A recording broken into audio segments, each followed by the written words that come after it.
est la seule créature sur terre qui est totalement consciente qu'elle mourra un jour, quelle que soit la durée de sa vie. Mais nous n'aimons pas parler de cette vérité. Quand on parle de la mort ou de l'enfer, les gens ont tendance à éviter ou à changer de sujet, comme ils changent les chaînes sur leur poste de téléviseur. La vérité, c'est que la mort est toujours à notre portée. Chaque heure, 6461 personnes meurent dans le monde. Et vous et moi pouvons être les prochains sur la liste. C'est pour cela que nous devons explorer ce sujet. Que se passe-t-il lorsqu'on meurt? Certains diront que c'est la fin de l'existence. Oui, plus rien.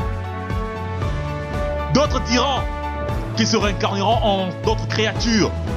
Et d'autres pensent qu'ils se transformeront en une sorte d'énergie cosmique.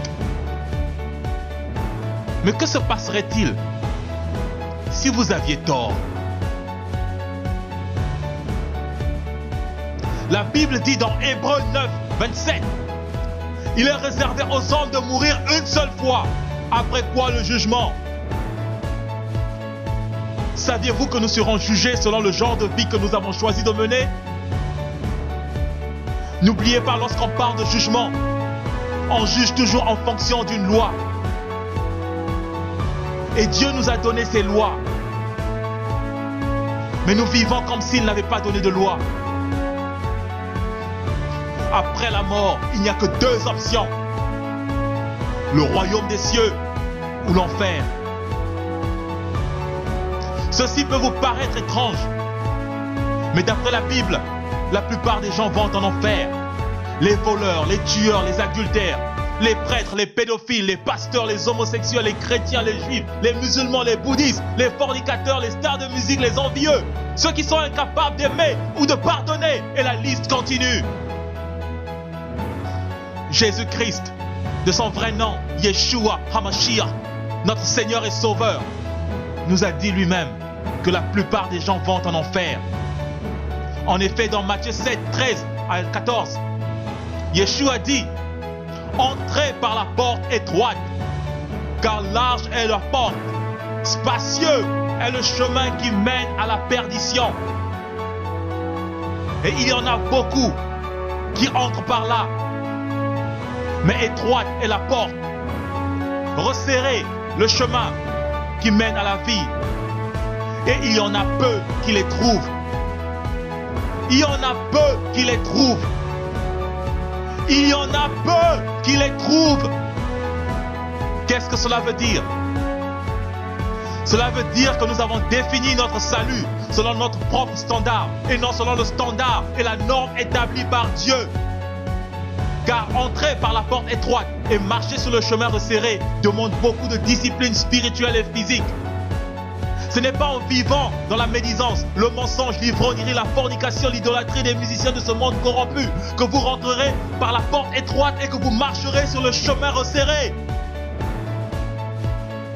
Nous faisons parfois les choses pour plaire aux hommes, afin d'attirer les honneurs les uns des autres. Parfois nous pensons que parce que nous vivons une vie paisible et calme, ou parce que nous donnons de l'argent aux œuvres de charité ou à une église, que nous avons un ticket pour le royaume des cieux. Ces actions ne sont pas suffisantes. Et aussi, votre appartenance à une église ne vous sauvera pas non plus. Ce que Yeshua, notre Seigneur et Sauveur, attend de nous, c'est l'abandon total de notre vie à lui. Comme lui-même s'est abandonné totalement au Père Céleste à la croix pour nous sauver des flammes de l'enfer. Yeshua, celui que beaucoup appellent Jésus, a été clair sur le fait que même si vous utilisez son nom pour faire des œuvres grandioses, il n'en demeure pas moins que c'est seulement par l'obéissance à la volonté de son Père, Yahuwah, que nous obtiendrons le salut de nos âmes. Dans Matthieu 7, 21 à 23, Yeshua nous dit: ceux qui me disent Seigneur, Seigneur n'entreront pas tous dans le royaume des cieux, mais celui-là seul qui fait la volonté de mon Père qui est dans les cieux. Plusieurs me diront en ce jour-là, Seigneur, Seigneur, n'avons-nous pas prophétisé par ton nom? N'avons-nous pas chassé les démons par ton nom? Et n'avons-nous pas fait beaucoup de miracles par ton nom? Je leur dirai ouvertement, je ne vous ai jamais connu. Retirez-vous de moi, vous qui commettez l'iniquité. Yeshua est furieux contre ceux qui commettent l'iniquité. Mais qu'est-ce que l'iniquité? Il faut préciser que dans toute la Bible, le mot iniquité ou anomia en grec est toujours traduit comme la transgression de la Torah. La condition de celui qui est sans loi devant Dieu. Le mépris ou la violation de la loi de Dieu.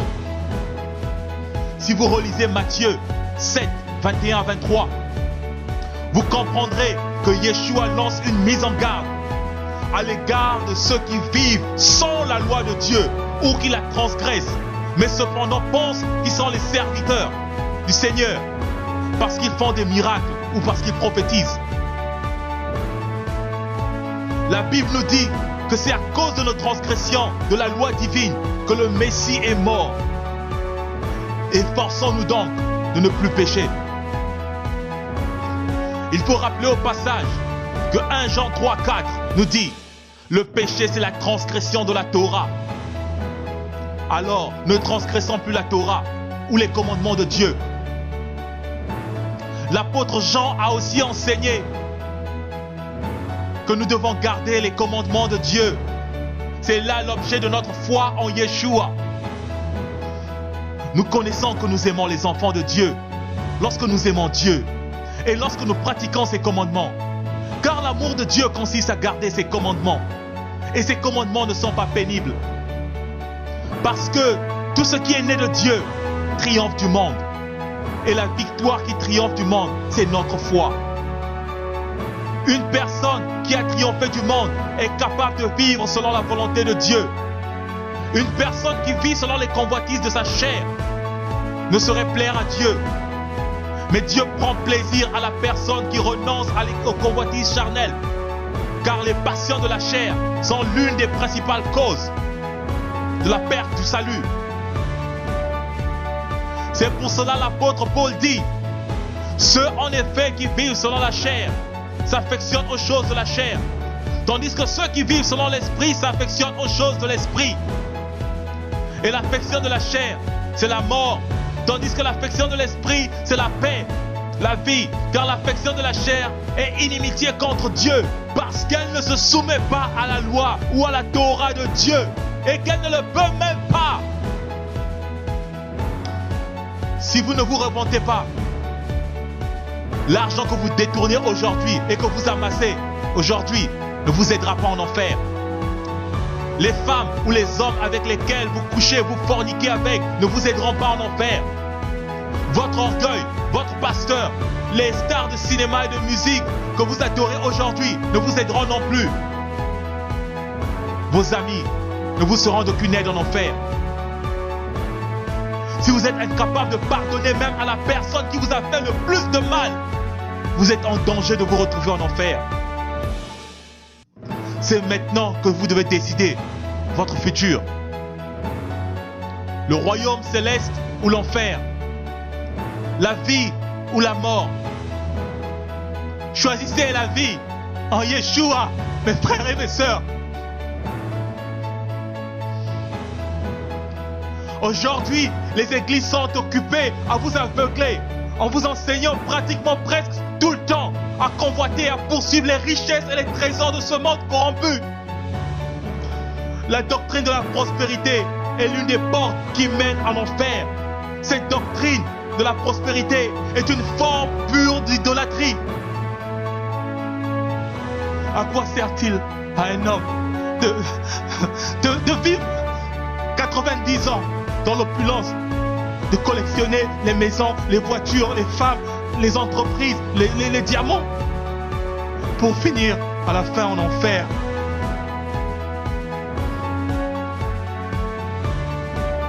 Yeshua, notre Seigneur, a dit, cherchez premièrement le royaume des cieux et sa justice. Et toutes ces choses vous seront données par-dessous.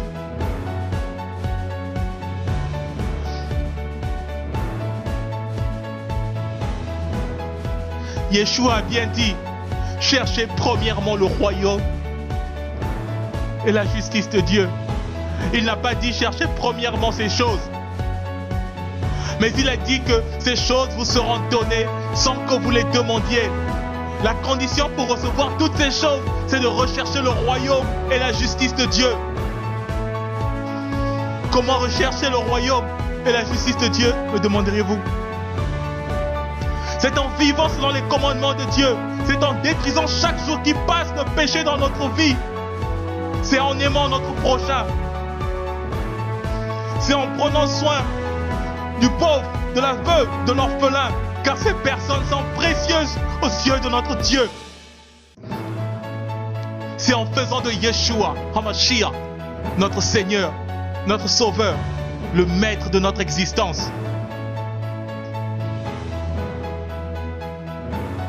Aujourd'hui encore, plusieurs personnes mesurent le degré de leur relation avec Dieu par rapport à leurs avoirs, par rapport à leur argent, par rapport à leurs possessions matérielles. Souvenez-vous que le diable aussi avait offert des bénédictions et la gloire à notre Seigneur Yeshua. Ce n'est pas parce que vous avez un bon travail, une belle maison, une belle voiture, que Elohim est forcément l'auteur de ces bénédictions. Ce n'est pas parce que votre entreprise prospère que c'est forcément la bénédiction de l'Éternel.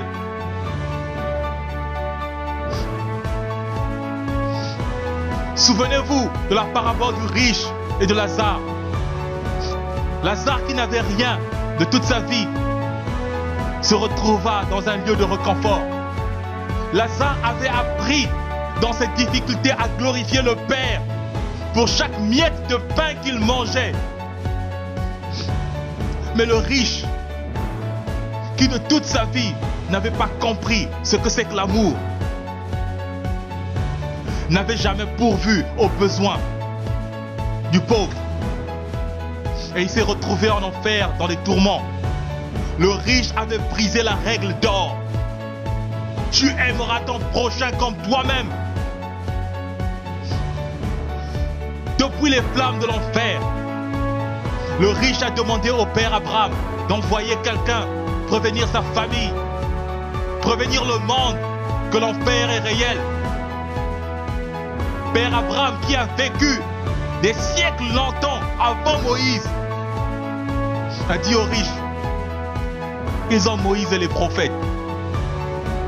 S'ils n'écoutent pas Moïse ou les prophètes, ils ne se laisseront convaincre. Même si une personne d'entre les morts revenait pour leur parler de ces choses.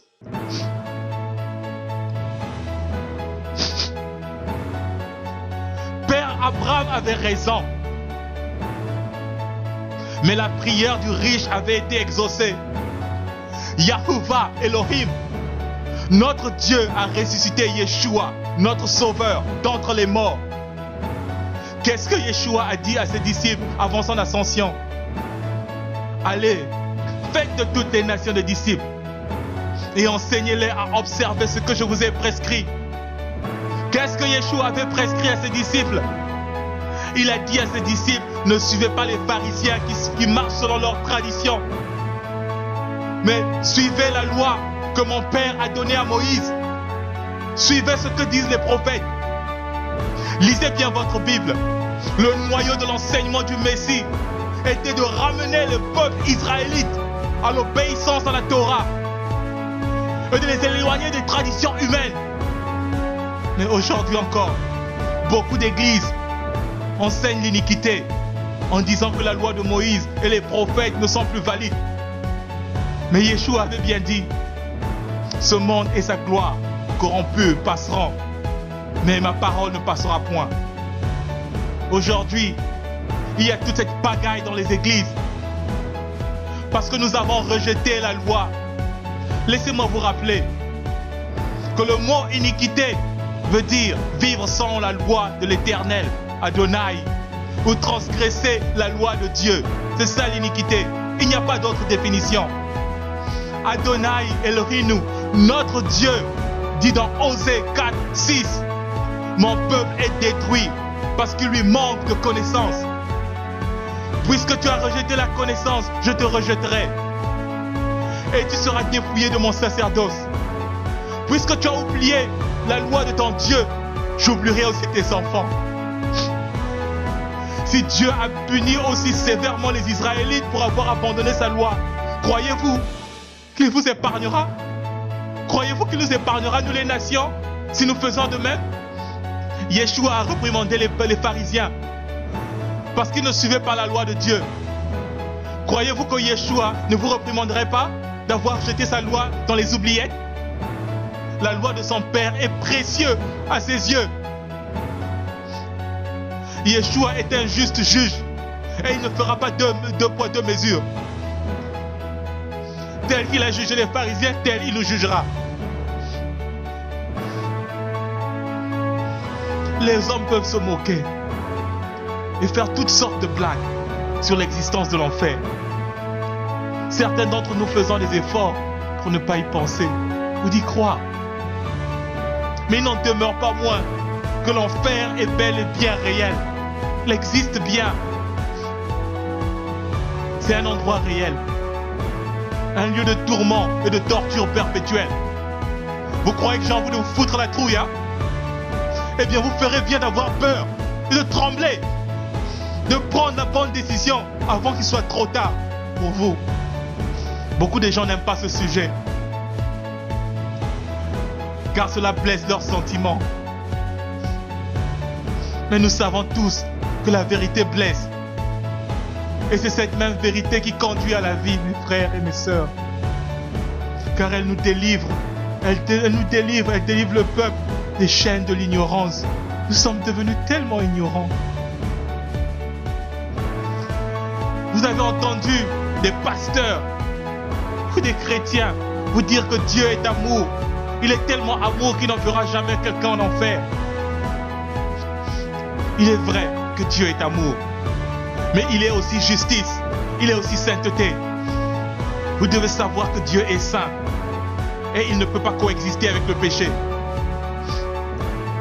Si vous tenez à vivre dans votre péché, Dieu vous rejettera. Psaume 5, versets 5 à 6. Car tu n'es point un Dieu qui prenne plaisir au mal. Le méchant n'a pas sa demeure auprès de toi. Les insensés ne subsistent pas devant tes yeux. Tu es ceux qui commettent l'iniquité, ceux qui brisent la loi, ceux qui vivent sans la loi. Dieu est ceux qui commettent l'iniquité, mais il prend plaisir à la repentance du pécheur. Il n'est pas trop tard pour se repentir. Dieu, par son Fils Yeshua, a un fervent désir de purifier et de sauver tous ceux qui viennent à lui d'un cœur sincère. Pour sauver l'homme de la condamnation du péché, une condamnation qui conduit en enfer, Dieu a envoyé son Fils unique Yeshua HaMashiach payer le prix de notre rédemption à la croix. C'est ce qu'exprime la prophétie d'Ésaïe dans Ésaïe 53 au verset 5 à 6. Mais il a été blessé pour nos péchés, brisé pour nos iniquités. Le châtiment qui nous donne la paix est tombé sur lui. Et c'est par ses meurtrissures que nous sommes guéris. L'Éternel a fait retomber sur lui l'iniquité de nous tous. Rappelez-vous que Dieu est saint. Et en tant que tel, il ne peut coexister avec le péché.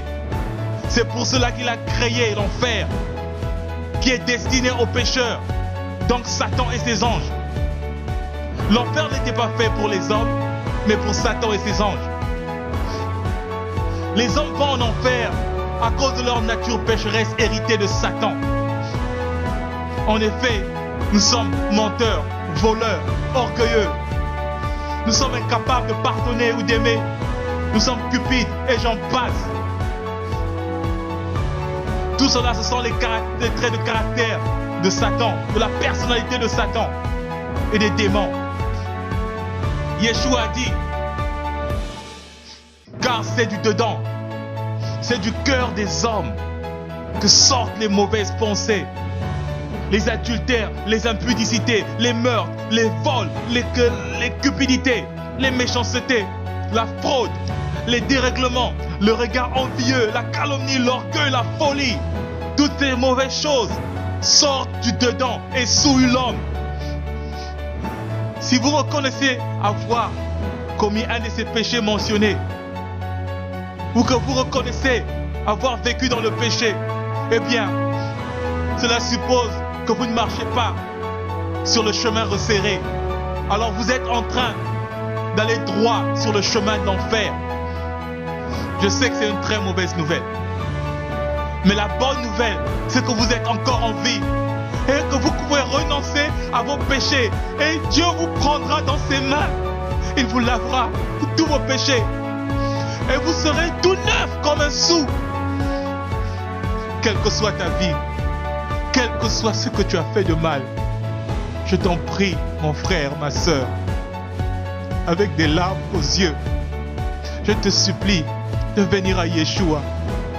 Même si tu es une prostituée, homosexuelle, sataniste, alcoolique, voleur, drogué, lesbienne, violent, sache que Yeshua t'aime et il est prêt à te recevoir et à changer ton mode de vie, à te donner une vie nouvelle qui ira jusqu'à l'éternité. Il n'est pas venu pour nous juger, il n'est pas venu pour te juger, mais pour te sauver. Mais c'est à toi de faire le premier pas. Commence par renoncer au péché et il viendra, il te donnera le shalom, la paix. Il te montrera la voie à suivre lui-même. Tu ne suivras plus les hommes. Tu suivras le Maître, celui qui t'a créé, celui qui a créé cet environnement dans lequel nous vivons. Ça sera une gloire et un honneur pour toi, mon frère et ma soeur. Yeshua est mort pour que tu n'ailles pas en enfer, mais pour que tu puisses avoir la vie éternelle auprès du Dieu amour. 1 Pierre 3, 18 dit: Christ a souffert une fois pour les péchés, lui le juste pour les injustes, afin de nous amener à Dieu, ayant été mis à mort quant à la chair, mais ayant été rendu vivant quant à l'esprit. Oui, Yeshua, le Messie, est mort pour nous. Et désormais, nous avons l'espoir qu'en lui, le chemin du royaume céleste est ouvert pour nous. Quelle joie! Alléluia! Alléluia! Alléluia! La Bible dit: car Dieu a tant aimé le monde qu'il a donné son Fils unique, afin que quiconque croit en lui ne périsse point, mais qu'il ait la vie éternelle. Dieu en effet n'a pas envoyé son Fils dans le monde pour qu'il juge le monde, mais pour que le monde soit sauvé par lui. Celui qui croit en lui n'est point jugé, mais celui qui ne croit pas en lui est déjà jugé, parce qu'il n'a pas cru au nom du Fils unique de Dieu. Croire en Yeshua, c'est vivre comme il a vécu en obéissance à la Torah de son Père. Croire en Yeshua, c'est vivre selon ses enseignements. Croire en Yeshua, c'est obéir aux lois de Dieu. Croire en Yeshua, c'est avoir la foi que c'est par son sang versé à la croix que nous sommes sauvés de nos péchés. Croire en Yeshua, c'est produire des fruits dignes de la repentance. Croire en Yeshua, c'est aimer son prochain. Croire en Yeshua, c'est aimer Dieu de tout son cœur, de toutes ses pensées, de toutes ses forces. La loi a été donnée par Moïse, mais nous l'avons transgressée. À cause de nos transgressions, nous méritions la mort et l'enfer. Mais la grâce est venue par Yeshua le Messie, car il est mort pour nous. Maintenant, lèvons-nous dans la foi et obéissons à Dieu. Yeshua est venu par son sacrifice nous ramener à l'obéissance à son Père. C'est parce que nous étions désobéissants, c'est parce que nous étions rebelles qu'il est mort. Et aujourd'hui vous vous rebellez, à la loi? Vous dites qu'il n'y a plus de loi? Qui vous a dit ça?